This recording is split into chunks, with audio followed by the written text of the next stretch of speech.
ओम साई राम।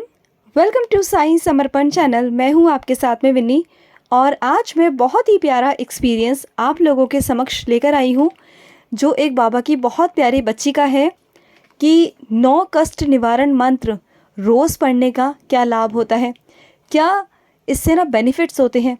तो मैं आज छोटा सा एक्सपीरियंस आप लोगों के समक्ष लेकर आई हूँ, जो बाबा के डिवोटी हैं और हमारा एक ग्रुप चलता है। उस ग्रुप में 9 कष्ट निवारण मंत्र का रोज़ का जाप था, जिसमें रोज़ 9 बार कष्ट निवारण मंत्र पढ़ना होता था, जो 9 दिन तक चलता था, यानी कि 9 बार और 9 दिन तक। तो ऐसा ही उन डिवोटी ने ज्वाइन किया वो ग्रुप और बस सच्चे भाव से लग गई और रोज़ 9 बार कष्ट निवारण मंत्र का जाप करती थी। जो कष्ट निवारण मंत्र जो होता है उनका पाठ करती थी। तो जैसे ही उनके 9 कष्ट निवारण मंत्र यानी कि 9 दिन उनके पूरे हुए, तो उसके बाद उनकी शिरडी जाने की टिकट बुक हो गई अपने आप। और ये बाबा का ही करिश्मा है उनके लिए, क्योंकि वो इसी साल फ़ेब में गए थे। तो उनका बहुत मन था कि बाबा के पास जाएं, शिरडी जाएं। और जो बाबा के भक्त हैं ना, वो तो हर मिनट हर पल शिरडी जाने की सोचते हैं। वो चाहते हैं कि हर महीने बाबा बस कैसे न कैसे शिरडी बुला ले। तो उनका भी यही चल रहा था काफ़ी टाइम से, काफ़ी महीनों से, और बार बार डिले हो रहा था। और जैसे ही उन्होंने कष्ट निवारण मंत्र जाप किए हैं, जो व्हाट्सएप ग्रुप है, जो व्हाट्सएप ग्रुप चल रहा है, उसमें उन्होंने किया और उसी के बाद ही सडनली उन्हें जाने का मौका मिला है। उनका रिजर्वेशन हो चुका है और बस कुछ ही दिनों में वो शिरडी जाने वाले हैं। तो ये बाबा का करिश्मा नहीं तो क्या है। जब हम दिल से सच्चे भाव से बाबा को बोलते हैं ना कि बाबा शिरडी बुला लो, तो बाबा ज़रूर शिरडी बुलाते हैं। और ये एक छोटा मोटा अनुभव नहीं है। अगर किसी के लिए छोटा है ना, तो वो छोटा होगा, लेकिन साईं भक्तों के लिए ये बहुत बड़ा एक्सपीरियंस है, अनुभव है कि बाबा ना ऐसे ही किसी को ना शिरडी नहीं बुलाते। क्योंकि जब तक बाबा की अनुमति ना हो, बाबा की स्वीकृति ना हो ना, बाबा कभी भी नहीं चाहते कि कोई भी उनकी समाधि की सीढ़ी पर पैर रख दे, कोई भी उनकी द्वारिका माई पर आ जाए। कभी नहीं ऐसा हो सकता जब तक बाबा की अनुमति ना हो। और बाबा की अनुमति कैसे होगी? जब हम बाबा को आराधेंगे, बाबा की पाठ पूजा करेंगे, जब बाबा को हम याद करेंगे।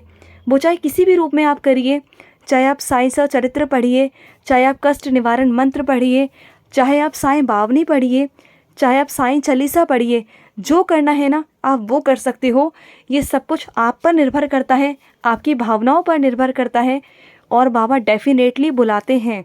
और 9 कष्ट निवारण मंत्र सिर्फ शिरडी जाने का नहीं, ये हर चीज़ में कारागार है। अगर आप 9 कष्ट निवारण मंत्र रोज़ 9 बार 9 दिन तक करेंगे ना, तो डेफिनेटली आपकी सारी इच्छाएं पूरी होंगी और जो भी आपके काम अटके हुए हैं ना, वो हो जाएंगे। आपको पता भी नहीं चलेगा कि कैसे हो गए। लेकिन जब आप कष्ट निवारण मंत्र का जाप करें ना, तो बार बार ये सोच के ना करें कि मैंने जो बाबा से बोला है, जो बाबा के आगे जो मैंने अपनी इच्छा प्रकट की है, बाबा वो पूरी कर देना। हाँ, वो तो आप बोल सकते हो, लेकिन इसका मतलब ये नहीं कि ऑल टाइम जब भी आप कष्ट निवारण मंत्र पढ़ रहे हो, उस वक्त ना आपका बार बार ध्यान उस इच्छा की तरफ जाए, तो वो गलत है। वो चीज़ नहीं होनी चाहिए। क्योंकि जब आप कष्ट निवारण मंत्र पढ़ रहे हैं ना, तो बस आप कष्ट निवारण मंत्र पढ़ रहे हैं, बाबा और आप।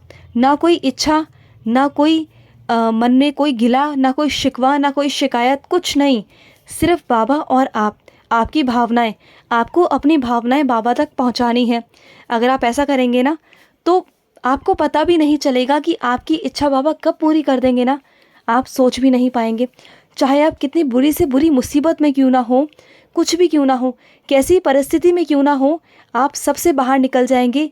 एक बार बाबा को रिझा कर देखिए। बाबा को रिझाना कोई मुश्किल काम नहीं, बहुत आसान काम है, बहुत आसान। शायद इस दुनिया में ना किसी को रिझाना, किसी को मनाना बहुत मुश्किल है। चाहे उसके लिए आपको बहुत सारे एफ़र्ट्स करने पड़ेंगे, लेकिन बाबा को रिझाने के लिए, बाबा को मनाने के लिए ना ज़्यादा कुछ करना नहीं पड़ेगा। बहुत छोटा सा काम, सिर्फ दिन में 10 मिनट ही सही आप बाबा के लिए निकालिए। बाबा का जाप कीजिए, नाम जाप कीजिए, बाबा से प्यार करिए। बस बाबा तो भाव के भूखे हैं। चाहे आप बाबा के 11 वचन ही पढ़ेंगे ना, उसमें ही आपको बहुत कुछ प्राप्त हो जाएगा, बहुत कुछ। बस बाबा तो निस्वार्थ भाव के भूखे हैं। अगर कोई उनका बच्चा निस्वार्थ भाव से उनकी पूजा, उनकी आराधना करता है ना, तो डेफ़िनेटली बाबा हमारी सुनते हैं और हमें वो दे देते हैं जो हमें चाहिए होता है। तो ये जो छोटे छोटे एक्सपीरियंस है ना, ये होने को बहुत छोटे होते हैं, लेकिन अगर आप इनकी गहराइयों में जाएंगे ना, तो जहाँ बाबा बहुत थोड़ा सा कर सकते हैं ना, वहाँ बहुत बड़ा भी कर सकते हैं। और शिरडी के लिए ना जाने के लिए बहुत लोग उतावले हैं, लेकिन बाबा क्या सबको बुलाते हैं? नहीं बुलाते। हमारा भी मन करेगा कि हम अगले महीने शिरडी चले जाएं, तो क्या हम जा पाएंगे? नहीं। जब तक बाबा का बुलावा नहीं आएगा ना, कोई हिल नहीं सकता। अरे कई लोगों की तो टिकटें भी बुक हो जाती हैं, जाते जाते वो लोग रह जाते हैं, कुछ ना कुछ प्रॉब्लम्स क्रिएट हो जाती हैं। तो यही सब होता है। तो अगर बाबा बुलाते हैं ना, तो अपने आप को ना बहुत सौभाग्यशाली समझो, क्योंकि बाबा उन्हीं भक्तों को, उन्हीं बच्चों को अपने पास बुलाते हैं जिन्हें बाबा कुछ देना चाहते हैं, जिनकी झोली भरना चाहते हैं बाबा। बाबा उन्हीं को अपने पास बुलाते हैं। बाबा ना खींचते हैं अपनी तरफ।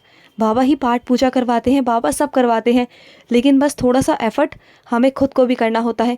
ये नहीं कि हम सब कुछ बाबा पर ही छोड़ दें और कुछ ना करें। ऐसा नहीं होता कि बाबा कराएंगे तब करेंगे, नहीं। आपको खुद भी करना होगा, खुद भी अपने एफर्ट्स दिखाने होंगे।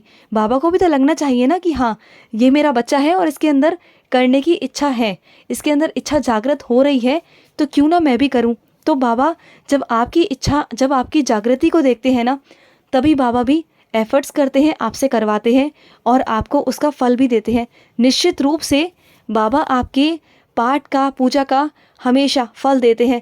ये मत सोचिए कि आपने जो पाठ पूजा की है उसका फल नहीं मिलेगा, डेफिनेटली मिलेगा, क्योंकि बाबा ना एक एक पाई का हिसाब रखते हैं। बाबा कभी किसी का ऋण नहीं रखते, कभी नहीं रखते।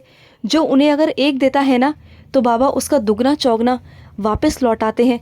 तो कभी बाबा पर शक मत करिए। जितना आप बाबा के लिए करेंगे ना, उससे दुगना चौगना बाबा आपके लिए करेंगे।